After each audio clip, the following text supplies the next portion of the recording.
Hello friends, welcome back to Aray's World.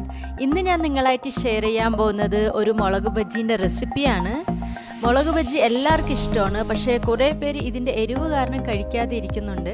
അവർക്കെല്ലാം വേണ്ടി എങ്ങനെ മുളക് ബജ്ജി എരിവ് കമ്മിയായിട്ട് ഉണ്ടാക്കാന്നുള്ളതാണ് ഇന്നത്തെ വീഡിയോ. അപ്പോൾ വീഡിയോയിലോട്ട് പോകുന്നതിന് മുന്നേ ഈ ചാനൽ പുതിയതായിട്ട് ആരെങ്കിലും കാണുകയാണെങ്കിൽ ഒന്ന് സബ്സ്ക്രൈബ് ചെയ്തേക്കണേ. കൂടെയുള്ള ബെല്ലൈക്കൻ കൂടെ ഒന്ന് ക്ലിക്ക് ചെയ്യണം.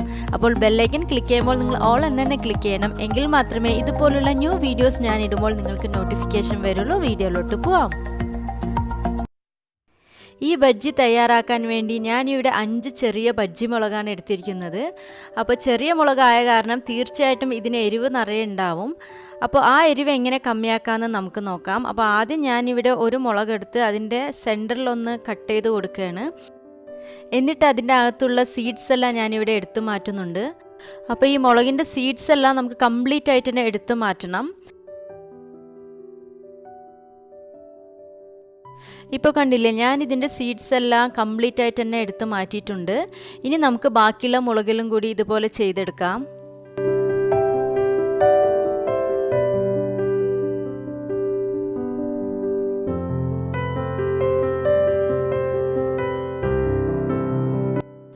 ഇപ്പോൾ എല്ലാ മുളകിൻ്റെയും സീഡ്സ് എല്ലാം ഞാനിവിടെ നല്ലപോലെ റിമൂവ് ചെയ്ത് കഴിഞ്ഞു.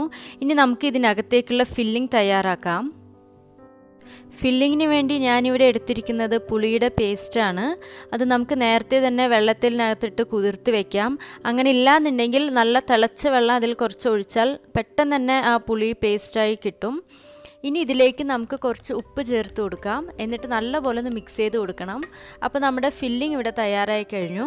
ഇനി നമുക്ക് ഓരോരോ മുളകിലും ഈ ഫില്ലിംഗ് വെച്ച് കൊടുക്കാം.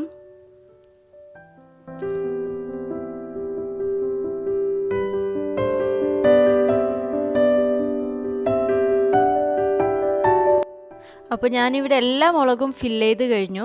ഇനി നമുക്ക് ബജ്ജി മാവ് തയ്യാറാക്കാം. ബജ്ജി മാവ് തയ്യാറാക്കാൻ വേണ്ടി ഞാനിവിടെ 1 കപ്പ് കടലമാവാണ് എടുത്തിരിക്കുന്നത്. അതിൻ്റെ കൂടെ 2 ടീസ്പൂൺ അരിമാവും കൂടി ചേർത്ത് കൊടുക്കുകയാണ്. ഇനി ഇതിലേക്ക് കുറച്ച് ഓമം ചേർക്കാം. കൂടെ തന്നെ മുളക് പൊടിയും ചേർത്ത് കൊടുക്കാം. ഇനി എരിവ് തീരെ വേണ്ടാന്നുള്ളവർക്കാണെങ്കിൽ ഇത് സ്കിപ്പ് ചെയ്യാം കേട്ടോ.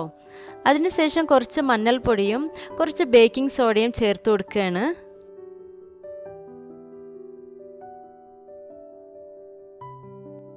ഇനി നമുക്ക് ഈ ബജ്ജി മാവിന് ആവശ്യത്തിനുള്ള ഉപ്പ് ചേർത്ത് കൊടുക്കാം. അതിനുശേഷം കുറച്ച് കായം പൗഡറും കൂടി ചേർത്ത് കൊടുക്കാം.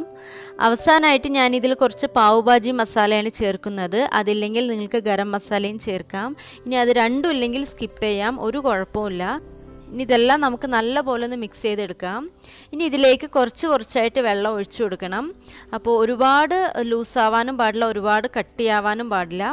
നല്ല ഒരു തിക്കായിട്ടുള്ള ഒരു കൺസിസ്റ്റൻസിയിൽ വേണം ഈ മാവ് ഇവിടെ ഉണ്ടാവാൻ. അപ്പോൾ കണ്ടില്ലേ, ഇതുപോലെ വേണം ഈ ബജ്ജി മാവ് ഇവിടെ ആക്കിയെടുക്കാൻ. അപ്പോൾ നമ്മളൊരു സ്പൂണൊക്കെ വെച്ച് നോക്കുമ്പോൾ കറക്റ്റായിട്ടുള്ള ആ ഒരു കൺസിസ്റ്റൻസി നമുക്ക് മനസ്സിലാവും. കൂടുതൽ കട്ടിയല്ല, കൂടുതൽ ലൂസും അല്ലാതെ ഇതുപോലെ ഉണ്ടാവണം മാവ്. ഇനി നമുക്ക് ബജ്ജി തയ്യാറാക്കാം. അതിനുവേണ്ടി ഒരു കടായിൽ എണ്ണ ആഡ് ചെയ്ത് കൊടുക്കുകയാണ്.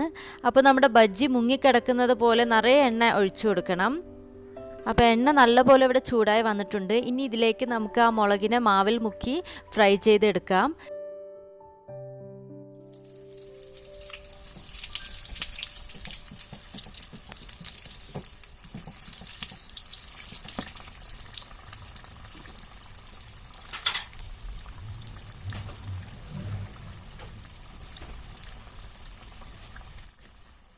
രണ്ട് ഭാഗവും നല്ലപോലെ ഫ്രൈ ആവുന്നത് വരെ നമുക്ക് ഇതൊന്ന് ഇളക്കി കൊടുത്ത് ഫ്രൈ ചെയ്തെടുക്കാം.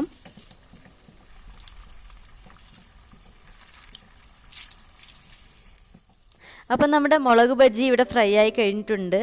ഇനി നമുക്കിതൊന്ന് സെർവ് ചെയ്യാം. അപ്പോൾ ഇത്രയേ ഉള്ളൂ നമ്മുടെ മുളക് ബജ്ജി തയ്യാറാക്കാൻ വേണ്ടി. നിങ്ങളെല്ലാവരും ഇതൊന്ന് ട്രൈ ചെയ്ത് നോക്കണം. അപ്പോൾ ഇനി ആരും മുളക് ബജ്ജി എരിവാണെന്ന് പറഞ്ഞ് കഴിക്കാതിരിക്കരുത്. ഈ രീതിയിൽ എല്ലാവരും ഒന്ന് ട്രൈ ചെയ്ത് നോക്കണം. അപ്പോൾ നിങ്ങൾക്ക് എല്ലാവർക്കും ഈ വീഡിയോ ഇഷ്ടമായെന്നാണ് ഞാൻ വിശ്വസിക്കുന്നത്. ഇഷ്ടമായാൽ ലൈക്ക് ചെയ്യണം, നിങ്ങളുടെ ഫ്രണ്ട്സ് ആൻഡ് ഫാമിലിക്ക് ഷെയർ ചെയ്യണം. നമ്മുടെ അറേസ് വേൾഡ് ചാനൽ ഒന്ന് സബ്സ്ക്രൈബ് കൂടെ ചെയ്യണം. ഇനിയും ഇതുപോലുള്ള നല്ല കുറേ വീഡിയോസുകളുമായി കാണുന്നത് വരെ bye, take care, have a nice day.